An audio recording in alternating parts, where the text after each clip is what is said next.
यदि धर्म से चल रहे हो तो उसका परिणाम होता है आपके अनंत जन्मों के पापों का नाश। तो जल्दी जल्दी भोगा करके आपका अंतिम जन्म होगा। आप भागवतिक विधान को समझिए। पर जब तक आपके पाप कर्म दुख देने वाले हैं तब तक उस परम सुख तक पहुंच नहीं पाएंगे। इसीलिए जो बहुत सही चलता है, धर्म से चलता है, उसको कदम कदम पे दुख देखा जाता है। ये वीरों का मार्ग है, कायरों का नहीं कि दुख देखा विपत्ति देखी भाग पड़े। बहुत सहनशील चाहिए। इसीलिए सबसे पहला परमार्थ के पथिक का लक्षण है तितिक्षवा। बड़े बड़े महापुरुषों को देखा गया है, ऐसे अधर्माचरण करने वालों को भी देखा है कि जुखाम नहीं, कुछ नहीं, खाए पिए बैठे चले गए, दिल फेल हुआ चले गए। बड़े बड़े महापुरुषों कैंसर ये वो महीनों बिस्तर में ऐसे क्यों? अब इनका आखिरी जन्म। हे महाराज युधिष्ठिर, आपने पूछा कि मुझको जैसा कष्ट प्राप्त हो रहा है क्या किसी धर्मात्मा को ऐसा कष्ट प्राप्त हुआ? तो मैंने आपको भगवान अमित तेजस्वी श्री राम का पावन चरित्र सुनाया। उन्होंने आपसे भी ज्यादा कष्ट प्राप्त किया। श्री राम के कष्ट के सामने तो तुम्हारा कष्ट बहुत थोड़ा है। नहीं ते ब्रजनम किंचित वर्तते परम। ये जो आपको कष्ट मिला है तो थोड़ा, उनको तो पग पग पर नाना प्रकार के कष्टों को सहन करना पड़ा। इसलिए धर्मात्मा पुरुष को यह नहीं सोचना चाहिए कि मेरे मार्ग में कष्ट क्यों आते हैं। यदि धर्म से चल रहे हो तो उसका परिणाम होता है आपके अनंत जन्मों के पापों का नाश। तो जल्दी जल्दी भोगा करके आपका अंतिम जन्म होगा। आप भागवतिक विधान को समझिए। यदि आप जरा सा धर्माचरण किए और सामने दुख आ गया, सोचा ये धर्माचरण का फल दुख है? नहीं, ऐसा नहीं। धर्म का फल है परम सुख। पर जब तक आपके पाप कर्म दुख देने वाले हैं तब तक उस परम सुख तक पहुंच नहीं पाएंगे। इसीलिए जो बहुत सही चलता है, धर्म से चलता है, उसको कदम कदम पे दुख देखा जाता है, क्योंकि उसके सारे पाप नष्ट हो रहे हैं और धर्म उसे महासुख में पहुंचा रहा है। अस्मिन मार्गे निषिदेयु सेन्द्रा अपिसुरासुरा। बड़े बड़े धर्मात्मा देवता या असुर या मनुष्य कोई भी हो, कष्ट पूर्वक धर्म के मार्ग में चले हैं। धर्म का तात्पर्य ही है सारे अशुभों को नष्ट करना। अशुभों का फल ही है दुख। धर्म पूर्वक चलो और दुख सहन कर लो, माया प्रपंच से ऊपर उठ जाओगे। तो ऐसे धर्म में काहे को चले? तो फिर पाप करो और पूर्व पाप और पुण्य उनका भोग करते हुए जन्मते मरते रहो, नाना प्रकार की योनियों में भटकते रहो। देखो, तुम्हें बिल्कुल चिंता नहीं करनी चाहिए। मार्कंडेय जी कह रहे हैं, अरे जिसके गांडीव धनुषधारी अर्जुन जैसे भाई हो, भयंकर पराक्रमी गदाधारी भीमसेन हो और माद्री नंदन नकुल सहदेव हो, तो आप जैसे धर्मात्मा पुरुष के ऐसे सहायक है। आप तो मरुदगणों सहित देवराज इंद्र को भी परास्त करने की अब सामर्थ्य रखते हैं। अब आपको शोक नहीं करना चाहिए। तुम्हारे जैसा महात्मा धर्मात्मा शोक के योग्य नहीं है। अब तुम इस शोक का त्याग कर दो कि वनवास में मुझे बहुत कष्ट मिल रहा है। सच्ची, यदि संतों का समागम ना हो तो परमार्थ में चलना असंभव ही है। क्योंकि ऐसी झकझोर आती है कि लगता है क्या ये फल है हमारी तपस्या का, हमारी साधना का ये फल है? नहीं नहीं, ये तो पवित्र किया जा रहा है। फल तो प्राप्त होगा तो अखंड प्रसन्नता, अखंड सुख, कदम कदम पे दुख। ये वीरों का मार्ग है, कायरों का नहीं कि दुख देखा विपत्ति देखी भाग पड़े। ये मार्ग बहुत सहनशील चाहिए। इसीलिए सबसे पहला परमार्थ के पथिक का लक्षण है तितिक्षवा, माने सहनशील। हर बात सहूंगा, हर कष्ट सहूंगा, कभी आपसे शिकायत नहीं करूंगा। ये पक्का समझ लो। बिना ऐसी निष्ठा ले आप इस पे नहीं चल सकते, नहीं चल सकते। ये निश्चय कर लो कि मुझे इस जन्म में भगवत प्राप्ति करनी है, ठीक है। अब मैं हर कष्ट सहूंगा। आप जैसे जैसे जीव जीव राखत हो त्यों त्यों रहियत हो हरी। हम प्रश्न नहीं करेंगे आप मुझे ऐसे कष्ट में क्यों रखते हैं। बड़े बड़े महापुरुषों को देखा गया है, ऐसे अधर्माचरण करने वालों को भी देखा है कि जुकाम नहीं कुछ नहीं, खाए पिए बैठे चले गए, दिल फेल हुआ चले गए। बड़े बड़े महापुरुषों कैंसर ये वो महीनों बिस्तर में ऐसे क्यों? अब इनका ये आखिरी जन्म है, अब ये भगवान के परम धाम में जा रहे हैं। जिन श्री ओंकारानंद सरस्वती जी की चर्चा करते थे, वहां के समीप के जनाए तब बताया कि एक दिन खड़ाऊ रपट गई, हाथ टूट गया, एक गृहस्थ के घर गए, अब ऐसी पीड़ा भयंकर हुई, औषधि आदि ज्यादा वो लेते नहीं थे, धीरे धीरे शरीर ही लुंज हो गया, उठना खत्म हो गया।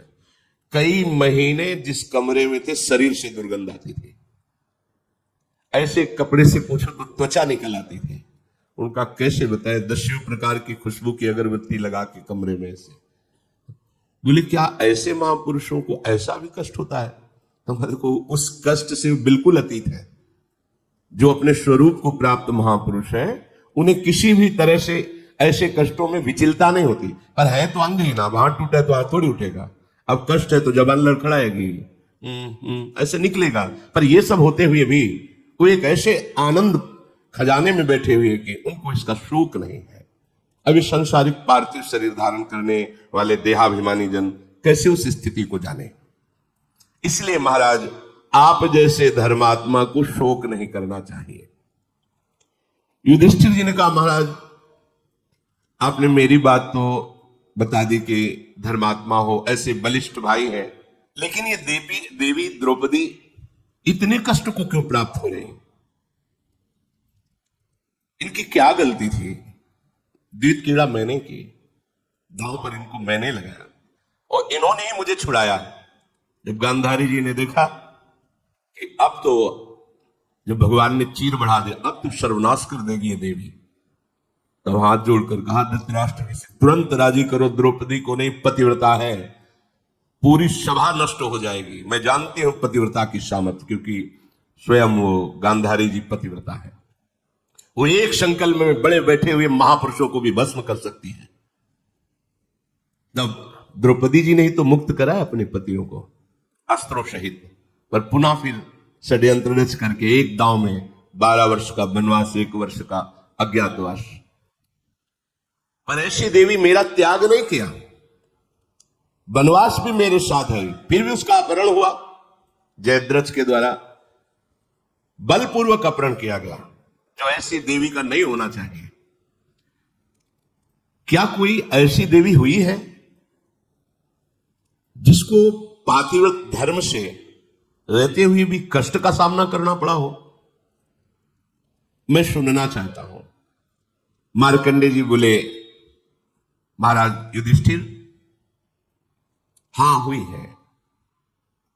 प्राचीन काल में मद्र देश में एक परम धर्मात्मा राजा राज्य करते थे।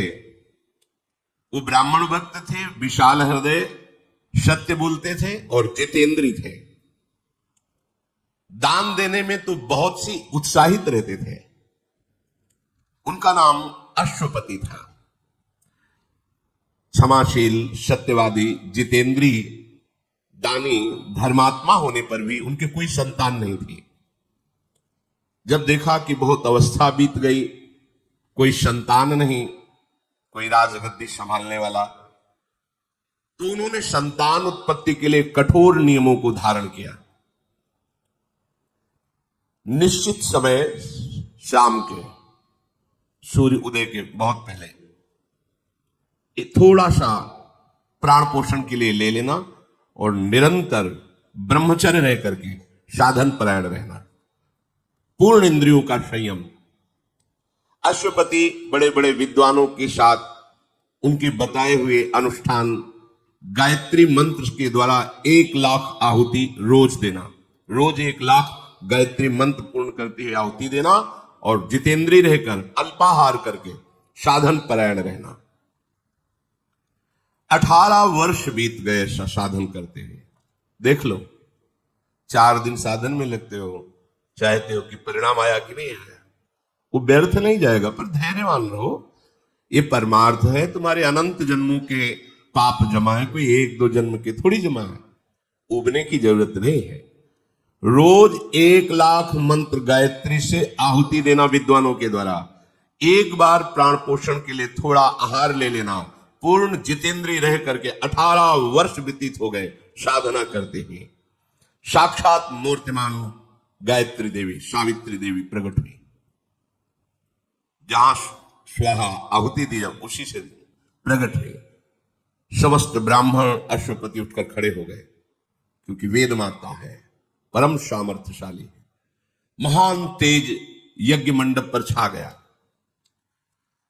सावित्री जी अमृत के समान वचन बोली, राजन तुम्हारे ब्रह्मचर्य, इंद्रिय संयम, प्राण संयम, मनोनिग्रह, इसे देखकर मैं बहुत प्रसन्न हो गई हूं। अश्वपति ने कहा, माता मैं केवल धर्म की पूर्ति के लिए यह अनुष्ठान किया था, क्योंकि एक राजा होते हुए गृहस्थ हूं और मेरे संतान नहीं है, इसलिए मुझे वंश प्रवर्तक, राजगद्दी संभालने वाला पुत्र चाहिए। हे देवी, यदि आप प्रसन्न हैं तो आप मुझे पुत्र प्रदान कीजिए, क्योंकि ये न्यायुक्त संतानोत्पादन परम धर्म है गृहस्थ का। सावित्री जी बोली कि मैंने पहले ही विचार कर लिया था आपके इस भाव को, ब्रह्मा जी से प्रमाणित करवा लिया है, क्योंकि विधान उन्हीं के द्वारा रचा है। जो भाग्य में भी नहीं है उसको बदला जा सकता है तपस्या के द्वारा, भजन के द्वारा। तुम्हारे यहां एक संतान होगी कन्या रूप में। इस विषय में तुम्हें कोई प्रतिवाद नहीं करना। प्रतिवाद उत्तर, मैंने तो पुत्र मांगा था, ऐसा नहीं, एक कन्या होगी। बहुत प्रसन्न है, संतान तो हुई, आनंदित हो गए। देखो, कन्या या बालक दोनों समान है। अगर प्रधानता देखी जाए तो कन्या की ज्यादा है। वो दोनों कुलों का उद्धार करते हैं, माता पिता का और सास ससुर का, दोनों। उसका पुत्र से भी अधिक श्रेष्ठ पद है कन्या का। आज बुद्धि भ्रष्ट हो गई है, कन्या को हे भाव से देखते हैं। गर्भ में कन्या है तो ऐसी क्रूरता माता पिता धारण कर लेते हैं, मरवा दो। बुद्धि कैसी नीच हो गई। पुत्र से भी श्रेष्ठ कन्या का पद है। अपने तो घरों में देखा है, छोटी कन्या को अपनी ही कन्या के चरण पूछते हैं। बड़े जन चरण छूते हैं, छोटे बालक के थोड़ी छूते हैं, कन्या के छूते हैं। उसे देवी भावना से देखा जाता है। सावित्री जी ने कहा, इस पर तुम्हें कोई प्रतिवाद नहीं, आपकी बड़ी कृपा है। मार्कंडेय जी कहते हैं, राजा बहुत प्रसन्न हुए और सावित्री देवी ऐसा बोलकर अंतर्धान हो गई। अश्वपति अपनी मनोकामना पूर्ण मान करके अपने नगर को आए, राज्य में रहने लगे। नियम पूर्वक उत्तम व्रत का पालन करने वाले राजा ने ब्राह्मणों से सहमति लेकर गर्भ स्थापित किया अपनी रानी के। ये बड़े भागवतिक विषय है। ब्याह हो जाना कोई व्यभिचार में प्रवृत्त हो जाना नहीं है। संयम पूर्वक भगवत आराधन करते हुए संतानोत्पत्ति रूपी क्रिया भगवान की पूजा होती है। दिशाओं को नमस्कार, भगवान को नमस्कार, देवताओं को नमस्कार करके ऐसे। अब वो गर्भ 18 वर्ष से तो ब्रह्मचर्य है। महान तेजों में शुक्ल पक्षी चंद्रमा की भांति दिन प्रतिदिन बढ़ने लगा। समय आया, महारानी ने एक कन्या को जन्म दिया। तेजो राशि, मानो स्वयं सावित्री देवी ही कन्या के रूप में प्रकट हुई हो। जो जात कर्म संस्कार कराने वाले विद्वत ब्राह्मण आए, उन्होंने कहा ऐसी कन्या हमने नहीं देखी। ये देखो तब का फल। साक्षात सावित्री देवी की आभा प्रकट हो रही है, इसलिए इस कन्या का नाम सावित्री ही रखा जाएगा। मूर्तिमान सौंदर्यता की देवी लक्ष्मी के समान दिन प्रतिदिन बढ़ने लगी। बड़ा आनंद। कुछ समय में वो नव किशोर अवस्था को प्राप्त हुई। ऐसा लगता था मानो सोने की कोई प्रतिमा हो। जो देखता उसकी आंख सामर्थ्य नहीं रखती, नीचे झुक जाती, कोई सावित्री की तरफ आंख उठा के भी देखने की। ऐसा तेज, दुर्धर्ष तेज, कमल के समान मनोहर नेत्र वाली, अपने तेज से प्रज्वलित हुई अग्नि के समान, किसी भी राजकुमार की हिम्मत नहीं कि उसे वरण कर ले पत्नी के रूप में। एक दिन उपवास करके, सिर से स्नान करके, देव पूजन करके, ब्राह्मणों से स्वस्ति वाचन करा करके, इष्ट देवता का प्रसाद माथे पे धारण करके वो अपने महात्मा पिता के पास गई और प्रणाम किया। गौर से देखा कि मेरी पुत्री तो नौ किशोर अवस्था को प्राप्त अर्थात अब ब्याह के योग्य हो रही। उन्होंने कहा, बेटी, किसी भी राजकुमार की सामर्थ्य नहीं कि तुम्हें वरण कर सके। मुझे सब मंत्रीजन समाचार देते हैं, पर मेरे को इस दुख से तुम ही निकाल सकती हो। अगर तुम्हारा ब्याह नहीं हो रहा तो फिर मैं दुखी तो रहूंगा। स्वयं कोई राजकुमार वरण नहीं कर रहा तुम्हारा, क्योंकि गुप्तचरों द्वारा पता चलता है। किसी वर में इतनी सामर्थ्य नहीं कि तुम्हारा पाणी ग्रहण कर सके। तुम्हारे तेज से प्रतिहत होकर किसी की सोच ही नहीं बन सकती कि तुम उसकी अर्धांगिनी बनो। इसलिए तुम्हें स्वयं वर का वरण करना होगा। कोई वर तो तुम्हें वरण नहीं कर रहा, ऐसा तेज तुम्हारा सौंदर्य है। तुम जिसे पति के रूप में चाहो, बस उसका परिचय हमें बताओ आकर, मैं उन्हीं के साथ तुम्हारा पाणी ग्रहण संस्कार कर दूंगा। मेरी ये मन की जो पीड़ा है, हर पिता के मन में एक पीड़ा होती, बेटी को सुयोग्य वर की प्राप्ति हो जाए। कल्याणी, मैंने ब्राह्मणों के विद्वानों के मुख से सुना है, विवाह के योग्य हो जाने पर कन्या का दान न करने वाला पिता निंदनीय नरकी गति को प्राप्त होता है। कन्या विवाह के योग्य है, उसे सुयोग्य वर के साथ वरण नहीं किया गया तो ये पिता को अपराध लगता है, ये निंदनीय। ये देखा है, बड़ी शोक और चिंता में हो जाते। जब जनक जी हो गए तो औरों की बात क्या, परम ज्ञानी ब्रह्मबोध संपन्न, जब कोई राजकुमार अजगौ को नहीं उठा पाया तो वो बोले कि हाय, यदि मैं ऐसा जानता कि पृथ्वी वीरों से शून्य हो गई तो मैं ऐसी शर्त ही नहीं रखता, ऐसी प्रतिज्ञा नहीं रखता, आज मेरी पुत्री कुंवारी रह जाएगी मेरी प्रतिज्ञा के कारण। तब लखनलाल ने कहा, कैसी बात बोल दी, जहां प्रभु विराजमान है ऐसे शब्द आपको नहीं बोलना चाहिए। ए अजगौ की बात क्या, भगवान अगर आदेश कर दे तो पूरे ब्रह्मांड को कच्चे घड़े की तरह अभी तोड़ दो। जनक जी भी शोकित हो गए थे। सावित्री जी के पिताजी कहते हैं कि हमने बड़े बड़े शास्त्र विद्वान महापुरुषों से सुना कि विवाह के योग्य हो जाने पर कन्या का जो सुयोग्य वर के साथ पाणी ग्रहण संस्कार नहीं कराता समय पर, वो पिता निंदनीय है, वो अपराधी है, उसको दंड मिलता है। इस बात का कर्तव्य है। जो पिता के पधार जाने पर अपनी माता की रक्षा नहीं करता, पूर्ण सेवा नहीं करता, वो पुत्र अपराधी है, धिक्कार योग्य है, उसे दंड मिलता है। जो सुयोग्य पत्नी प्राप्त होने पर भी पति अन्य की तरफ काम भावना करके अपनी पत्नी का तिरस्कार, वो दंडनीय अपराध है हमारे भागवती कानून में, उसको दुर्गति प्राप्त होगी। इसलिए मेरी बात समझकर बेटा तुम अपने योग्य पति की खोज करो, ऐसी चेष्टा करो जिससे मैं नारकी गतियों को प्राप्त ना हो, क्योंकि तुम यौवन अवस्था को प्राप्त हो रही हो और कोई भी वर साहस नहीं कर रहा तुम्हें अपनी पत्नी बनाने का। मार्कंडे जी कहते, महाराज युधिष्ठिर, पुत्री से ऐसा कहकर कुछ सेना, प्रधान अंगरक्षक और बूढ़े मंत्री और विद्वान ब्राह्मण साथ दे दिए, सब सेवा सामग्री और यात्रा। आप खोज करो अपने योग्य वर की। पिता के चरणों में प्रणाम करके उनकी आज्ञा पालन करने के लिए तत्काल सावित्री जी ने प्रस्थान किया। स्वर्णमय रथ आसपास अंगरक्षकों से घिरी हुई, विद्वान ब्राह्मण मंत्री सब साथ चल रहे हैं। बड़े बड़े मुनियों के आश्रमों में जाकर उनकी चरण वंदना, उनकी सेवा करना और भ्रमण करना, तीर्थों में जाकर के दान करना, पर दृष्टि रहती कि कोई मेरे योग्य वर दिखाई दे दे। एक दिन की बात है, महाराज अश्वपति सावित्री जी के पिता सिंहासन पर विराजमान थे। उसी समय देखा सर्व त्रिभुवन पूजनीय भगवान देवर्षि नारद जी पधारे।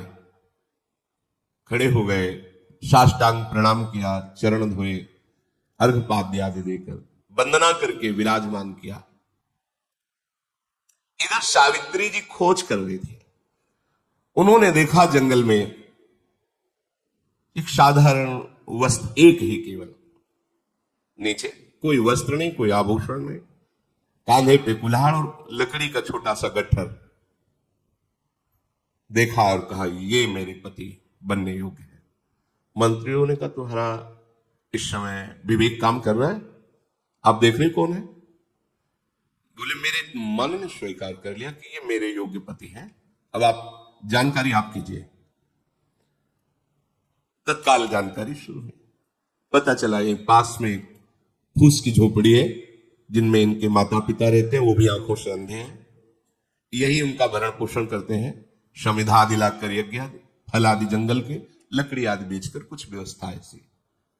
मूल में कौन है? पता चला कि दुमत सेन नाम के राजा थे।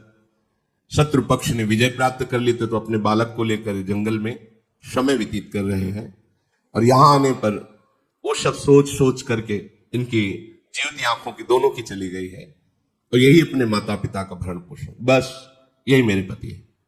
फिर विद्वानों ने, मंत्रियों ने कहा आप समझ रही हो, खाने को नहीं है, आप राजकुमारी हो, इतना वैभव। मैंने वर्ण किया। जब वो सभा में प्रवेश कर रही थी अपने पिता के, तो देवर्षि नारद जी विराजमान थे। पिताजी के साथ देवर्षि नारद जी को बैठा देकर सावित्री देवी ने नारद जी के दोनों चरणों को स्पर्श करते हुए मस्तक पधराया। नारद जी ने कहा कहां से आ रहे हो आप? उनका वर की खोज में। अभी अभी मैं आई हूं अपने वर का वरण करके। सावित्री जी ने कहा आप जानना चाहेंगे? पिताजी सुनो, वो शाल्व देश में दुमत सेन नाम के प्रसिद्ध एक धर्मात्मा राजा थे। शत्रु पक्ष ने विजय प्राप्त करके उस राज्य पर अधिकार कर लिया, तो वो अपने एक पुत्र को लेकर के जंगल में भाग गए, और बहुत सी विपत्तियों का सामना और चिंतन करने के कारण उनके दोनों नेत्र चले गए, राजा और रानी के। और उनके जो पुत्र हैं उनका नाम सत्यवान है। वो अपने माता पिता का भरण पोषण कर रहे हैं, और मेरे योग्य पति वही हैं। मैंने मन से उनका वरण कर लिया है। सावित्री जी ने संभाषण नहीं किया था। नारद जी एकदम बोल उठे, नहीं नहीं नहीं, ऐसा नहीं, बड़े खेद की बात, शोक की बात है, तुमने ऐसे को वर्ण कर लिया।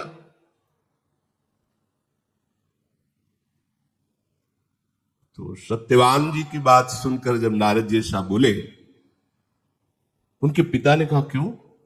गुणहीन, धर्महीन, आचरणहीन क्या?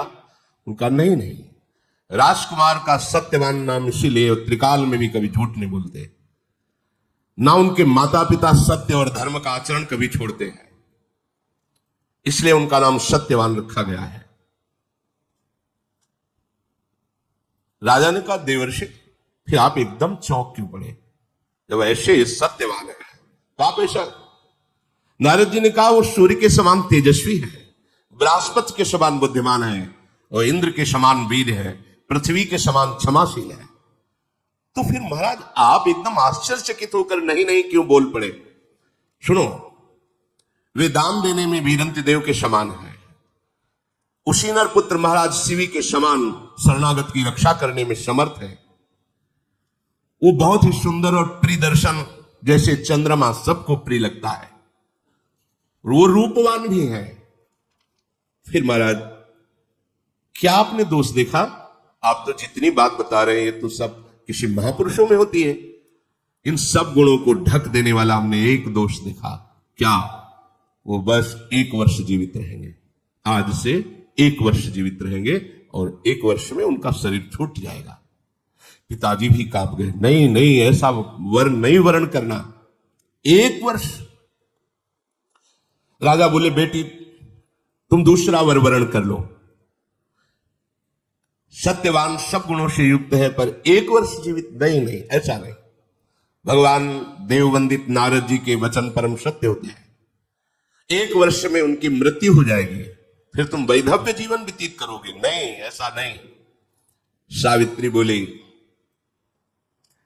धर्मात्मा पुरुष निर्णय एक बार ही करता है। हमारे सनातन धर्म में कन्या एक बार पुरुष का वरण करती है